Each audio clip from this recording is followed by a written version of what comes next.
Welcome to Cloud Chat with Stephan and Matt. My name is Stephan Stelter, your host for episode 4, along with my co-host, Matt Brown. Matt Brown. Yes. Hey, Stephan, how are you doing today? Doing great. So I think today we agreed we would chat a little bit about automation versus not automation. So our episode 3, we talked about cloud mandate good, cloud mandate bad. I encourage you to check that out if you missed it. Well, why don't we make this more Shakespearean? To automate or not to automate? That is the question. Clearly, that is the question. I love it. I love it. Yeah, there's so much that goes through my head when you think about automation and when you think about the promise of automation over the years. The idea of scripting things isn't new, and yeah, as old as I am in the IT world, you think about, oh gosh, basic programming, but then you think about the bat files, right? The first script you ever had encountered was the idea of autoexec.bat doing some things when your system booted, and then you would have these really elaborate autoexec files where all your favorite applications were just a keystroke away in the pre-mouse days. But that lends itself in my head to thinking about, okay, when you automate things, choosing an automation framework becomes a question, and maybe we'll get into that. But I'm very curious around your take on this, the very idea of automation and whether or not one should automate. Oh yeah, well, I think it's a great topic. I mean, technology exists to make our lives easier. I mean, that's its goal, right? To make our lives easier, to make it more efficient. To allow us to spend time on other things that ideally are more important. But automating in a general sense without really thinking about how is it going to bring efficiencies, or more importantly, as you just identified, how do you maintain and manage and support that? I remember back in those days of the autoexec file too.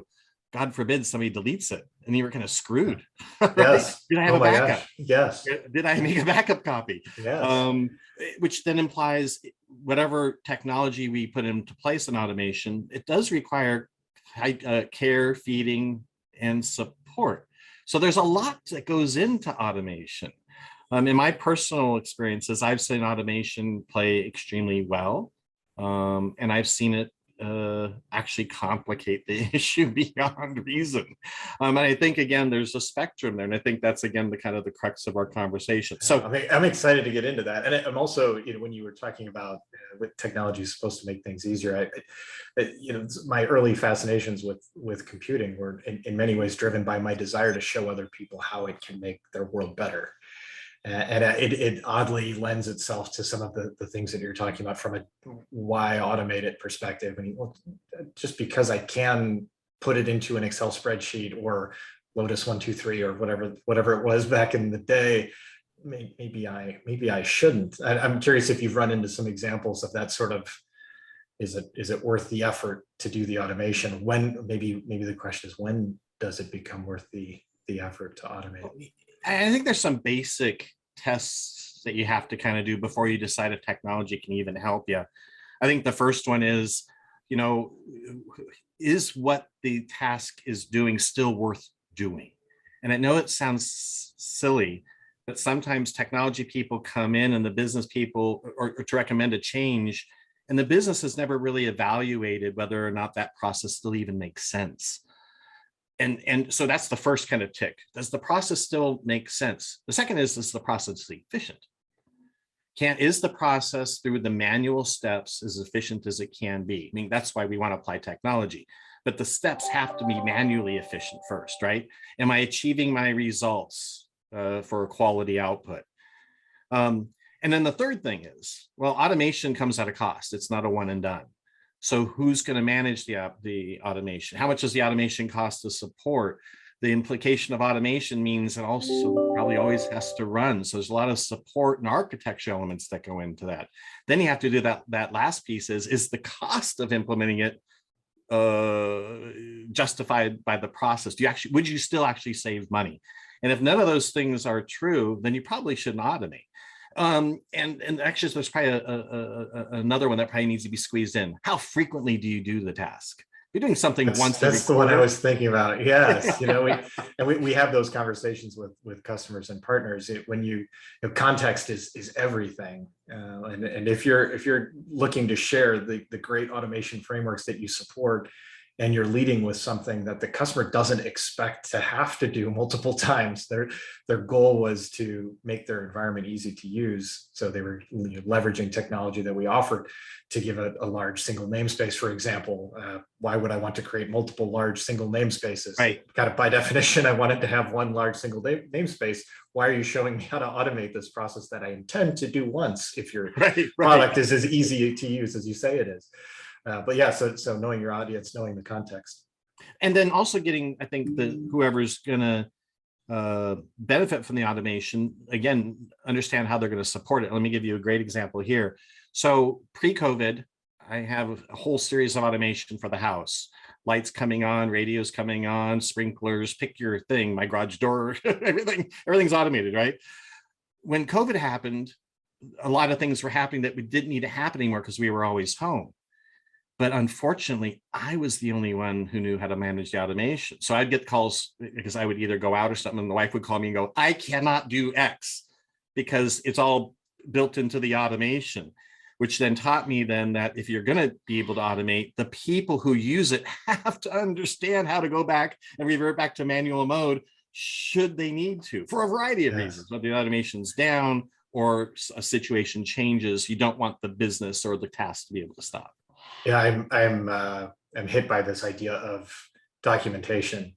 It's still important. It's still a thing. You have to document the manual process before you automate it, not just for help in building the automation itself and understanding what the inputs and outputs are and what the impacts are, but from that business continuance aspect of it, how do I keep things going in the event that the automation fails for whatever reason?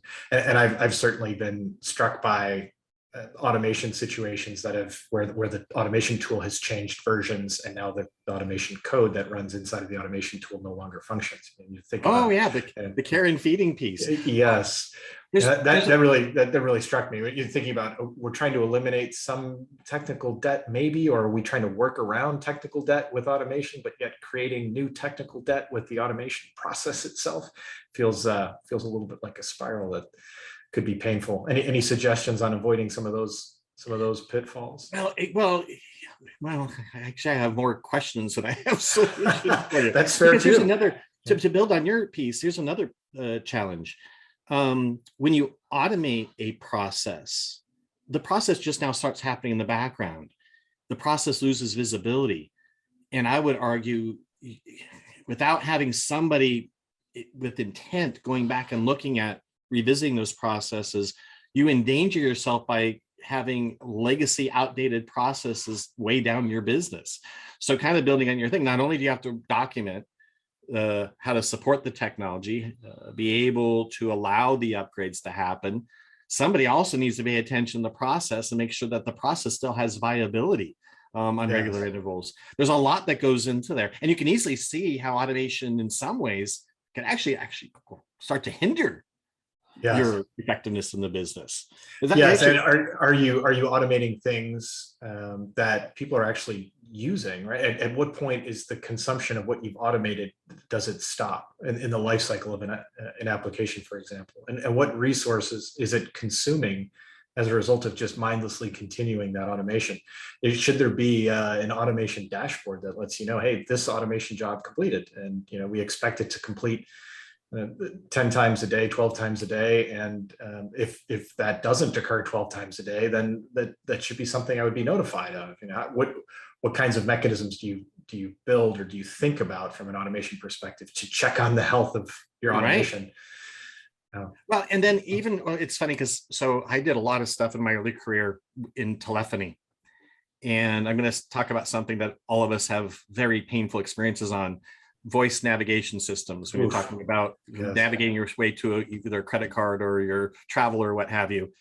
When you first put it in, it's to eliminate the switchboard people, right, from having to direct your calls. In fact, we want to get you to the right person as fast as possible. So enter these 25 pieces of information to do that, right?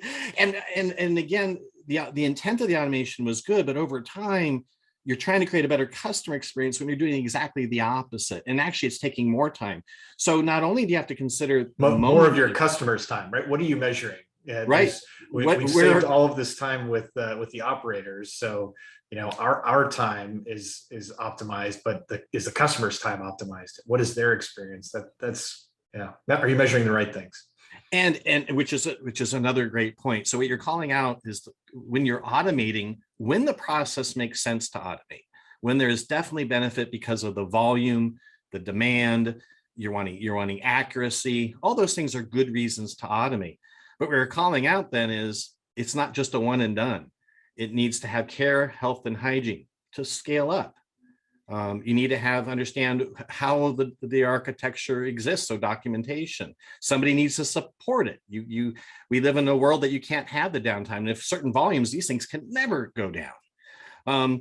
Then you're talking about how do you manage changes and who's going to go back and do the process review and ensure, back to your metrics, that the metrics aren't affected negatively by enhancements made to the automation itself. It's quite a fascinating. It is, and it makes me think, as technologists, we need to have more sober conversations with the business when we celebrate an automation success.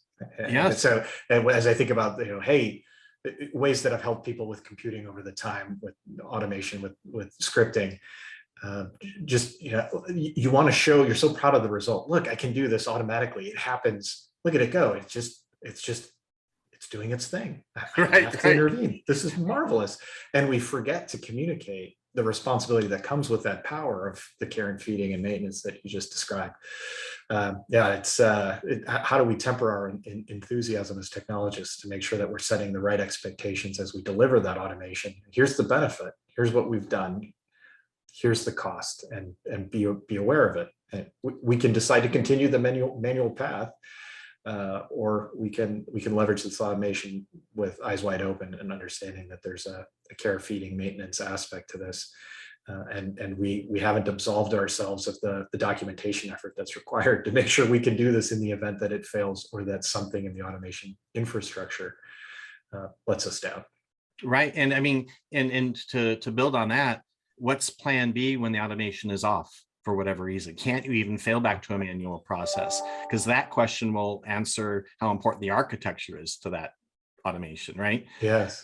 And I've seen, and just to kind of finish on that support note, there's been two areas in my experience that we overlook when we're rolling out automation. When people become dependent on that tool has to have equal to or greater priority than the process itself, right? In terms of support status. Yes. Yes. Number two, it needs to be super secure, because you can't have that, again, that priority, that vulnerability being affected, the process being affected. And number three, who's supporting it? If Mary goes away, everybody's happy the process goes, but all of a sudden the thing fails, and now we don't have Mary, right? I have the human being dependency, the knowledge to be able to manage and maintain the process as well. Anyway, we've talked a lot about SaaSifying some things, and choosing the automation tool, the automation framework, is a really interesting challenge for all of the ideas, all the reasons you just mentioned. And I really like the way that you described it. The automation framework, the tool that you're using, needs to be treated with a higher priority. It needs to be more valuable than the process that it's automating. Thinking about that contextually is useful. And I think about automation tools that have caught my eye over the years, that I've wanted to invest time in learning, and many of them ended up being very almost vendor specific in some cases, or discipline specific. This is a network automation tool. This is a tool to help you automate as long as it's XYZ's gear, then you're able to automate it very nicely. And this is a compute infrastructure, or IPMI. You think about servers and infrastructure kinds of things that you use for means to automate. Are there automation frameworks that you like? Is there an automation framework du jour for you? Well, it's interesting. So the one that keeps popping back into my head is the whole RPA craze that we went through the last 2 years. And I think, some of it's like a lot of technology. I think to some extent it started technology for technology's sake, kind of like our cloud conversations, right? Yeah. Everybody wanted to start doing it without really thinking about what was the original goal. The goal was to provide a better and easier access to automate simple, repeatable processes. I mean, bottom line, all technology is supposed to be that, but to empower us, the people, to be able to do this, right? Mere users, we can dive right in and automate things we do every day. But the piece that to me was missing was almost everything we talked about. First, is the process still even make sense to automate? You know, there was no process efficiency discussions happening before RPA was injected. So we were operating, or I think there was a lot of misguided opportunities to automate processes that probably should have never been automated. Right? They probably should just have gone away. There's no process efficiency. Technology really benefits us once the manual process becomes highly efficient. Now, I get you want to get people to do other things and refocus their efforts, but a bad automated process is not only going to have bad output, it's going to be very difficult to maintain in an ongoing sustaining format. Yeah, I want to interject just in this really core point that you made that I think is it's so salient, and it should seem basic and just trivial, but this idea of, okay, we're automating something that we're doing right now without questioning whether we should be doing it at all. Go back to that. Just like just because you can. Yeah, it doesn't mean you should. But I mean, why are we doing this thing? Hey, I do this thing. Can I automate it? Well, why are you doing that thing? Is that a thing that should be done? So that existential question is an interesting one to me. So the RPA front is the robotic process automation. It's an interesting topic, and it has been sort of maybe ebbing and flowing from a mind share perspective. I feel like I've seen a lot of it recently, but then it's maybe waning a bit. The other one that to me was really approachable, surprisingly approachable, and surprisingly broadly applicable is Ansible. Oh yeah. So as a tool for, goodness, automating just about everything, it feels like a really powerful way to make a lot of things happen. And as wearing the NetApp t-shirt, I'm super proud of the way that we've embraced Ansible and provided playbooks for folks to get engaged and leverage automation where it fits in their environment. But being able to do DNS servers and printers, and shoot, you can Ansible away just about anything you can imagine. How do you feel about Ansible internally inside of? I'm a big fan. I think it's now becoming a commodity skill. So a lot of people have the best practices.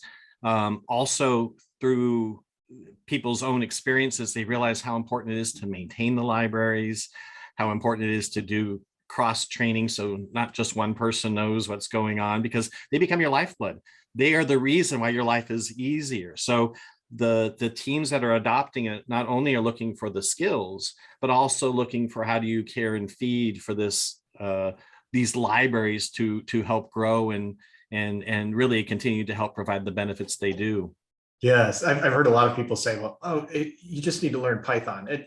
My kids need to learn Python because if they can, they'll make a Python library for it. And while that might be true, there's something about having a framework that thinks about an automation process and not a scripting tool. I love Python. I use it often with my Raspberry Pis because I'm a nerd. But I wouldn't use Ansible to automate the Raspberry Pi that monitors my aging backup generator system. But Ansible has this broad appeal piece that I like. It's not only doing a certain subset of the world. It's not only thinking about compute. It's not only thinking about storage.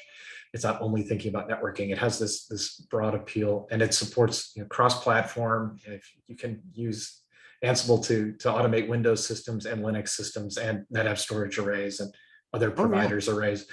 That inertia feels different than some of the tools that I've used in the past, where it was great as long as you were going to be in this, you're playing in this box of things. And if something stepped outside of that box, you were really reliant on the automation tool vendor to enable that.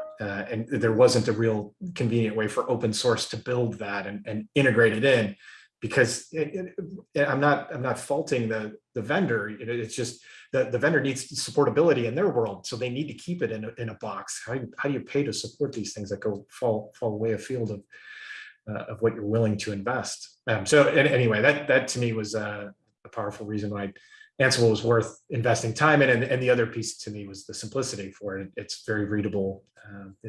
You can understand what's happening without having a 40-hour course under your belt to get the basic principles done. You can learn it rather rapidly.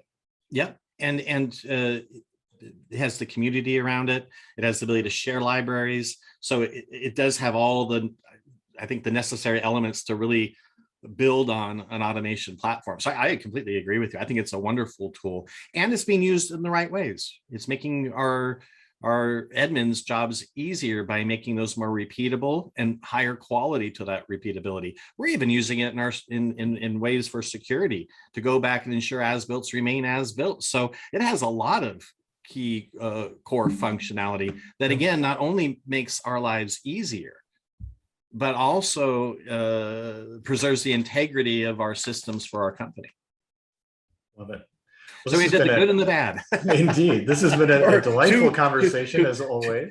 Yeah, to automate or not to automate. I think we covered some great reasons, things. Yes. Yeah, why to automate. Absolutely. High volume, when you want high quality output, you want predictable output. When the output, when the volume justifies the automation in terms of cost, I think that makes a lot of sense. For small, very infrequent tasks or poor, inefficient processes, probably not the best place to automate. Yes, and maybe find ways to eliminate. Eliminate, automate, right? It's I think that's a whole topic. I think that's a topic for a whole nother conversation. When IT should just turn things off. Indeed, the death of an application that needs. Yes. Well, always great speaking with you. Likewise, thanks for joining us, everybody. We've enjoyed chatting with you. Hope you enjoyed the cloud chat with Stephan and Matt. Thank you for listening. If you like this episode, please click the like button and subscribe to be apprised of new episodes as we release them. Thanks for listening. Take care, everybody.